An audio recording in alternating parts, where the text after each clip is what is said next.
Reza dan Tony adalah dua sahabat karib yang gemar memancing. Sore itu, mereka memutuskan untuk menjajal danau itu, sebuah danau besar di Kuningan, Jawa Barat, yang terkenal akan keindahan alamnya. Namun, di kalangan pemancing lokal, danau itu juga dikenal menyimpan sebuah legenda. Ada ikan patin raksasa yang tidak pernah tertangkap, yang disebut Raja Patin.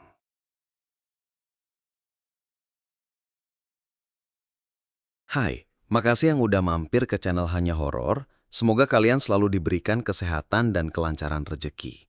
Gak usah berlama-lama lagi, langsung aja kita mulai ceritanya.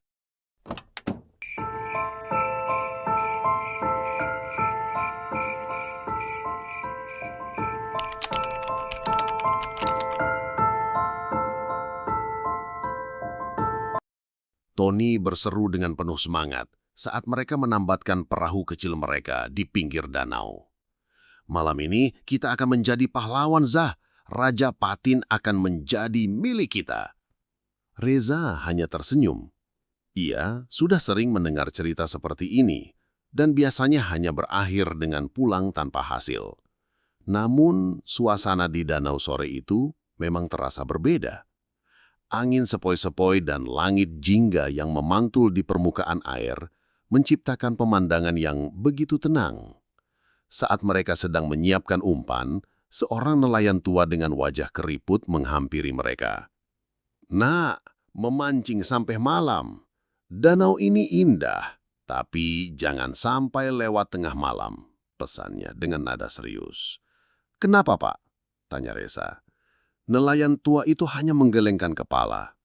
"Setiap tempat punya pemiliknya. Hormati dia, dan kalian akan selamat," jawabnya. Lalu pergi begitu saja. Kata-kata itu terasa aneh dan membuat bulu kuduk mereka sedikit merinding, tapi mereka tidak terlalu memikirkannya. Saat matahari terbenam sepenuhnya, suasana di danau berubah drastis. Langit menjadi gelap pekat tanpa bintang, dan angin yang tadinya sepoi-sepoi kini berubah menjadi dingin dan berat. Suara jangkrik dan kodok yang tadinya riuh kini lenyap, digantikan oleh keheningan yang mencekam. Reza dan Tony mulai memancing. Jam demi jam berlalu, tetapi tidak ada satupun umpan yang dimakan, seolah-olah seluruh ikan di danau itu lenyap. Tiba-tiba, dari kejauhan, terdengar suara desisan yang rendah dan panjang, seperti suara angin yang menerpa sela-sela bebatuan. Suara itu begitu aneh dan tidak wajar. "Kamu dengar itu, Zak?" bisik Tony, matanya menatap ke arah sumber suara.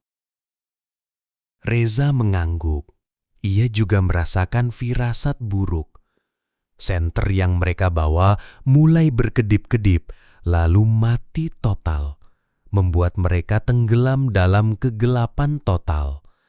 Hanya cahaya remang-remang dari bulan sabit tipis yang samar-samar menyinari permukaan air. Desisan itu semakin dekat. Bukan hanya suara, kini mereka bisa merasakan getarannya di bawah perahu mereka. Tiba-tiba, sebuah cipratan air yang sangat besar terjadi di tengah danau. Seolah ada sesuatu yang sangat besar baru saja muncul dari dasar. Gelombang air kecil menghantam perahu mereka, membuat perahu bergoyang. "Paling juga ikan patin raksasa itu," ucap Reza, mencoba menenangkan dirinya sendiri dan Tony, meskipun hatinya berdebar tak karuan. Namun, yang terjadi selanjutnya membuat mereka berdua membeku ketakutan. Dari tengah danau, sebuah kepala yang sangat besar perlahan muncul dari permukaan air. Itu bukan kepala ikan patin. Di bawah sinar bulan yang minim, mereka bisa melihat sisik-sisik hitam yang berkilauan dan sepasang mata merah menyala yang menatap tajam ke arah mereka. Itu adalah siluman ular raksasa. Ukuran kepalanya saja sudah lebih besar dari perahu mereka. Lidah bercabangnya yang panjang menjulur keluar, seolah mencium keberadaan mereka. Suara desisan yang mereka dengar tadi kini terdengar begitu nyata dan memekakkan telinga, seolah berasal dari raksasa itu sendiri. Siluman ular itu mulai bergerak. Perlahan, ia menggerakkan tubuhnya yang sangat panjang di permukaan air, menciptakan gelombang-gelombang besar yang mengguncang perahu kecil mereka dengan hebat. Siluman itu tidak langsung menyerang, seolah-olah ia sedang bermain, menikmati ketakutan mereka. "Siapa yang berani mengusik tidurku?" Suara berat dan serak itu terdengar di benak mereka. Bukan dari mulutnya, melainkan langsung di kepala mereka. "Kalian adalah tamu tak diundang." Reza dan Tony panik. Mereka mengambil dayung dan mulai mendayung perahu mereka sekuat tenaga menuju pinggir danau. Namun usaha mereka sia-sia. Ular raksasa itu bergerak lebih cepat. Ia melingkar di sekeliling perahu mereka, membuat mereka tidak bisa kemana-mana. Ular raksasa itu mengangkat kepalanya tinggi-tinggi, lalu membungkuk, menatap Reza dan Tony dari jarak yang sangat dekat. Bau anyir dan amis yang sangat menyengat tercium dari mulutnya. Mata merahnya yang menyala seolah menghisap jiwa mereka. Dengan satu hentakan, ular itu menghantamkan ekornya ke permukaan air. Gelombang air yang sangat besar menghantam perahu mereka, membalikkan perahu mereka dalam sekejap. Reza dan Tony terlempar ke dalam air yang dingin, gelap, dan pekat. Perahu kecil Reza dan Tony terbalik. Mereka berdua terlempar ke dalam air danau yang dingin dan gelap. Reza yang panik berusaha sekuat tenaga untuk kembali ke permukaan. Saat kepalanya muncul dari air, ia melihat Tony hanya beberapa meter darinya, berteriak meminta tolong. Namun, bukan karena tenggelam, melainkan karena Tony ditarik ke bawah oleh sebuah pusaran air yang tidak wajar. "Reza, tolong aku!" teriak Tony, wajahnya pucat pasi. Reza berenang secepatnya menuju Tony, tetapi pusaran itu terlalu kuat. Sebuah kekuatan tak terlihat menarik Tony dengan paksa ke dalam kegelapan. Reza hanya bisa melihat kepanikan di mata sahabatnya sebelum akhirnya pusaran itu menutup, menelan Tony seutuhnya. Setelah itu, keheningan total melanda, seolah-olah Tony tidak pernah ada. Reza berteriak memanggil nama Tony berulang kali, tetapi tidak ada jawaban. Tubuhnya gemetar. Ia berenang ke tepian danau dengan sisa-sisa tenaga yang ia miliki. Ia meyakinkan dirinya sendiri bahwa Tony mungkin berhasil berenang ke tepian lain. Ia menunggu, berharap Tony akan muncul, tetapi hingga pagi menjelang, hanya hening yang menyambutnya. Danau itu kembali tenang, indah, dan seolah-olah tidak ada kejadian mengerikan yang terjadi. Dengan tubuh penuh luka dan trauma, Reza pergi ke desa terdekat. Ia menceritakan kejadian yang dialaminya kepada warga dan aparat desa. Awalnya tidak ada yang percaya. Mereka menganggap Reza berhalusinasi atau Tony hanyut tenggelam. Namun, seorang nelayan tua yang pernah memperingatkan mereka menatap Reza dengan tatapan sedih.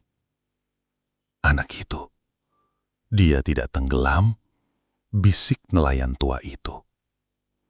Dia diambil. Penunggu danau itu tidak membunuh, tapi mengambil. Dia menarik mereka yang mengganggu ke alamnya sendiri. Reza tidak mengerti. Alamnya sendiri? Apa maksud Bapak? Nelayan tua itu menjelaskan, di balik keindahan danau terdapat sebuah dimensi lain, sebuah dunia gaib yang dikuasai oleh siluman ular raksasa. Konon, siluman itu tidak suka diganggu, dan setiap kali ada yang melanggar, ia akan mengambil satu jiwa sebagai hadiah untuk menemaninya selamanya di alamnya. Hati Reza hancur. Ia tidak mau percaya. Ia kembali ke pinggir danau, kali ini sendirian, penuh dengan keputusasaan. Ia berjalan menyusuri tepian, berharap menemukan jejak Tony. Di sebuah batu besar di pinggir danau, ia menemukan sebuah barang milik Tony. Sebuah gelang karet yang biasa Tony kenakan. Gelang itu terlihat aneh. Warnanya memudar dan permukaannya terasa dingin. Seolah benda itu tidak berasal dari dunia ini. Yang paling mengerikan, gelang itu mengeluarkan bau anyir yang sangat menyengat. Reza duduk di pinggir danau, memegang gelang milik Tony. Matanya berkaca-kaca. Ia merasa bersalah. Mengapa hanya ia yang selamat? Tiba-tiba, dari permukaan air yang tenang, terdengar suara bisikan. Reza. Suara itu adalah suara Tony. Terdengar lemah, penuh penderitaan, dan memanggil namanya. Reza segera berdiri. Suara itu berasal dari tengah danau, dari tempat di mana Tony menghilang. "Tony, kau di mana?" teriak Reza. "Aku di sini, Reza. Dingin sekali." Suara Tony terdengar semakin pilu. Reza tergoda untuk masuk ke dalam air dan mencari sahabatnya. Tetapi ia teringat peringatan nelayan tua. Ia berjalan menyusuri pinggir danau, mencoba mendekati sumber suara. Semakin dekat ia bisa melihat sebuah bayangan yang tidak wajar di permukaan air. Bayangan itu adalah pantulan wajah Tony, tetapi terlihat pucat dan buram. Mata Tony di pantulan itu tampak kosong dan gelap, persis seperti yang digambarkan oleh nelayan tua tentang mereka yang sudah diambil. Di belakang pantulan wajah Tony, ada bayangan samar dari kepala siluman ular raksasa dengan mata merah menyala, seolah sedang mengawasi. "Reza, tolong aku!" bisik pantulan Tony. Tangannya terulur ke arahnya. Namun suara itu tidak lagi penuh permohonan. Terdengar ada nada licik dan jahat di dalamnya. Reza menyadari ia tidak sedang berbicara dengan Tony. Ia sedang berbicara dengan jebakan. Itu adalah suara Tony yang digunakan oleh siluman untuk menariknya. Ia melihat pantulan wajah Tony di air, dan di sana ia bisa melihat sekilas dunia di bawah sana. Sebuah dunia yang gelap, mengerikan, dengan hantu-hantu yang berenang di antara kerangka pepohonan. Suara Tony yang sedih itu kini berubah menjadi tawa dingin yang melengking. "Kau tidak bisa mengambilnya kembali, Herman." Suara serak itu menggema, bukan dari mulut Tony, melainkan dari seluruh penjuru danau, seolah-olah ia sedang diejek oleh makhluk gaib. Reza, dengan air mata dan ketakutan yang luar biasa, berbalik dan lari sekencang-kencangnya. Ia tidak menoleh lagi. Ia tidak bisa menyelamatkan Tony. Sahabatnya sudah bukan lagi miliknya, melainkan sudah menjadi penghuni abadi dari dunia gaib danau. Reza adalah satu-satunya yang selamat, dan ia akan selamanya hidup dengan beban bahwa ia melihat sahabatnya diambil dan tidak bisa melakukan apapun. Namun, bagi Tony, Dinginnya air itu tidak ada apa-apanya dibandingkan dengan kengerian yang ia rasakan ketika sebuah pusaran air menyeretnya. Ia merasa seperti ditarik paksa ke dalam sebuah lubang gelap dengan tekanan yang luar biasa berat. Tubuhnya terasa remuk dan paru-parunya seperti dihimpit oleh beban tak kasat mata. Ia tidak bisa berteriak, tidak bisa bernafas. Ia tidak tenggelam, melainkan ditarik paksa ke sebuah dimensi lain. Ketika ia akhirnya berhenti, ia merasa tubuhnya melayang di dalam air yang pekat dan hitam. Air itu terasa seperti lumpur, kental, dan mengeluarkan bau anyir yang menusuk hidung. Di sekelilingnya bukanlah ikan atau bebatuan, melainkan siluet-siluet gelap dari pepohonan yang mati, dengan akar-akar melayang-layang seperti tentakel. Udara terasa dingin dan lembab, penuh dengan kesedihan yang mencekam. Tony melihat sosok-sosok yang ia kira nelayan mengambang di kejauhan. Wajah-wajah mereka pucat pasi, mata mereka kosong, dan mereka semua terikat pada tali pancing yang tak terlihat. Mereka tidak berbicara, tetapi Tony bisa mendengar bisikan-bisikan halus di kepalanya, seolah mereka mencoba memperingatkannya. Mereka adalah para korban danau yang kini terjebak selamanya di alam gaib ini. Tiba-tiba, dari kegelapan, muncul sesosok kepala yang mengerikan. Itu adalah siluman ular raksasa, tetapi wujudnya di alam ini jauh lebih menakutkan. Sisik-sisiknya terbuat dari bayangan dan batu. Matanya adalah lubang tanpa dasar yang memancarkan cahaya merah membara. Ia tidak bergerak dengan cepat, melainkan melayang perlahan, seolah-olah ia adalah penguasa tempat ini.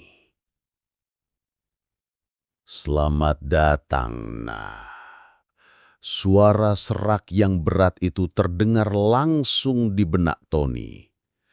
Kau adalah tamu yang sudah kutunggu. Tony mencoba berenang menjauh, tetapi ia tidak bisa. Tubuhnya terasa berat dan tak bisa digerakkan, seolah-olah siluman itu mengendalikan setiap sarafnya. Makhluk itu mendekat dan tawa melengking terdengar dari sekelilingnya. Kau dan temanmu mengganggu tidurku. Sekarang aku akan menjadikanmu bagian dari kerajaanku. Tony mengalami siksaan psikologis yang mengerikan. Siluman itu tidak langsung membunuhnya. Ia justru memutarkan kembali ingatan-ingatan terburuk Tony. Ia melihat kilas balik kegagalannya, ketakutannya, dan penyesalannya.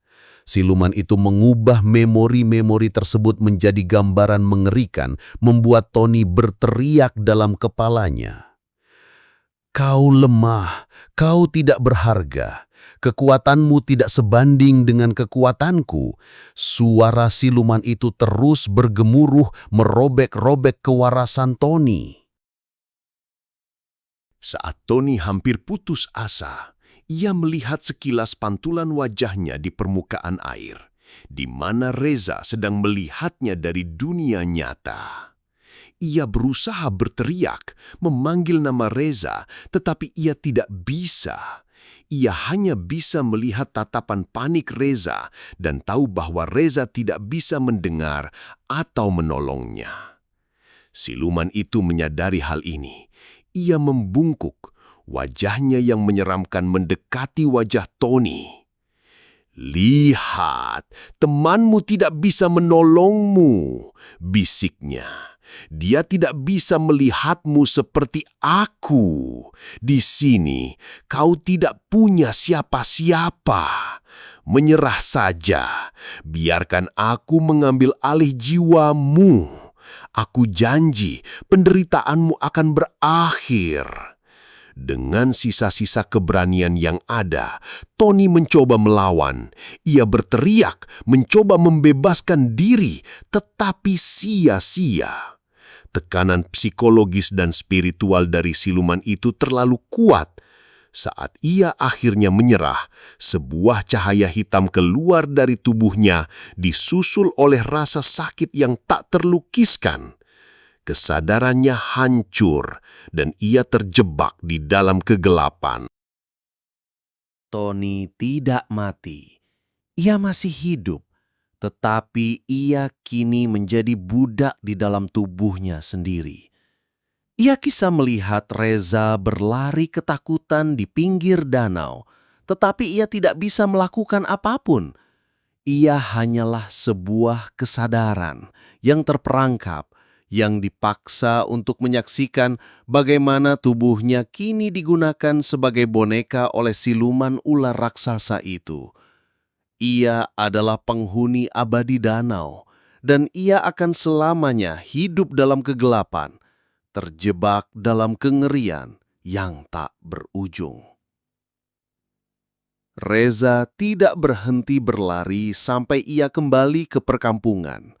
Napasnya terengah-engah, tubuhnya penuh luka gores dari ranting-ranting pohon. Dengan suara panik, ia mengumpulkan warga, menceritakan apa yang ia lihat.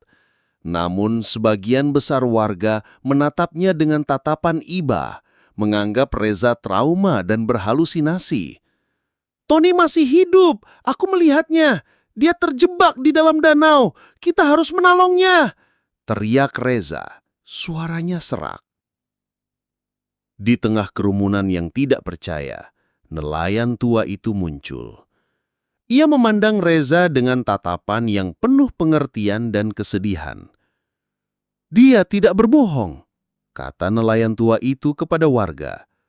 "Anak itu, dia sudah diambil, tapi kita bisa mengambilnya kembali, walau hanya jasadnya." Nelayan tua itu, yang ternyata bernama Kakek Saman, adalah keturunan penjaga danau. Ia membawa Reza ke gubuknya. Di dalam gubuk, Kakek Saman menyiapkan berbagai macam peralatan ritual, dupa, kembang 7 rupa, dan sebuah wadah kuningan berisi air keramat. Siluman itu marah, Nak. Ia tidak akan melepaskan Tony dengan mudah. Kata Kakek Saman, "Aku bisa membuka portal ke alamnya untuk sesaat, tapi kita tidak bisa masuk. Kita hanya bisa menarik jasadnya."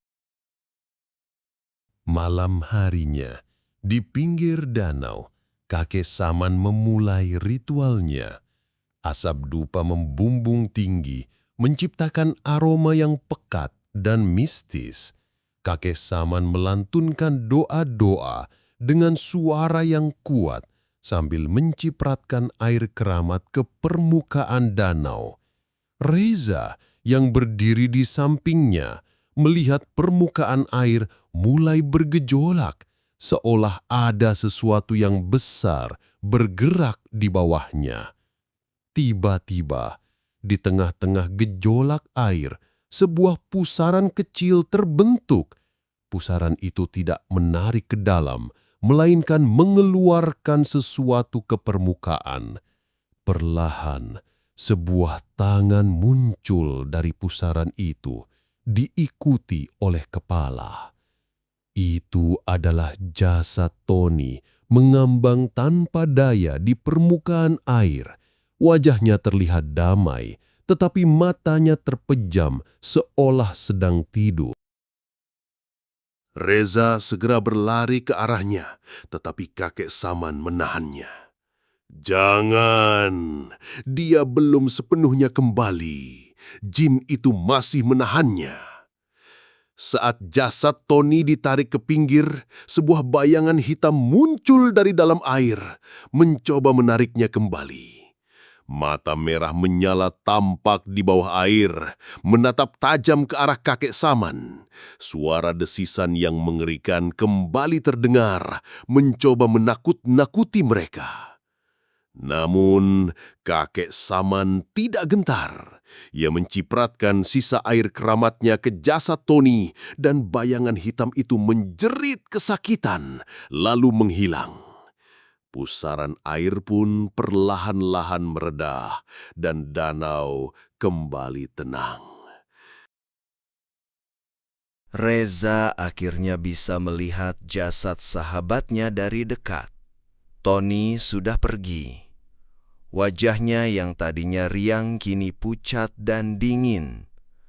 Reza menangis pilu memeluk jasad sahabatnya yang sudah tak bernyawa. Ia berhasil membawa Tony kembali, tetapi hanya jasadnya. Jiwanya sudah menjadi milik danau ini, bisik kakek Saman. Tubuhnya sudah kembali, tetapi jiwanya akan selamanya menjadi penjaga di alam lain. Sejak malam itu, Reza tidak pernah lagi memancing. Ia juga tidak lagi tinggal di dekat danau. Ia pindah ke kota, mencoba memulai hidup baru. Namun ia tidak pernah bisa melupakan Tony. Setiap kali ia melihat danau, ia selalu teringat pada wajah damai Tony yang mengambang di permukaan air dan mata merah menyala yang mengintai dari kegelapan. Reza belajar sebuah pelajaran yang sangat mahal, bahwa di balik keindahan alam yang menipu, ada kekuatan tak terlihat yang menuntut rasa hormat. Dan jika kita berani mengusik mereka, mereka akan mengambil sesuatu yang paling berharga dari kita dan tidak akan pernah mengembalikannya. Ya, sampai sini dulu cerita kita kali ini. Share video ini ke teman-teman kalian kalau kalian suka cerita ini. Jangan lupa klik like dan subscribe channel Hanya Horor. Assalamualaikum warahmatullahi wabarakatuh. Hanya Horor pamit, sampai jumpa di cerita selanjutnya.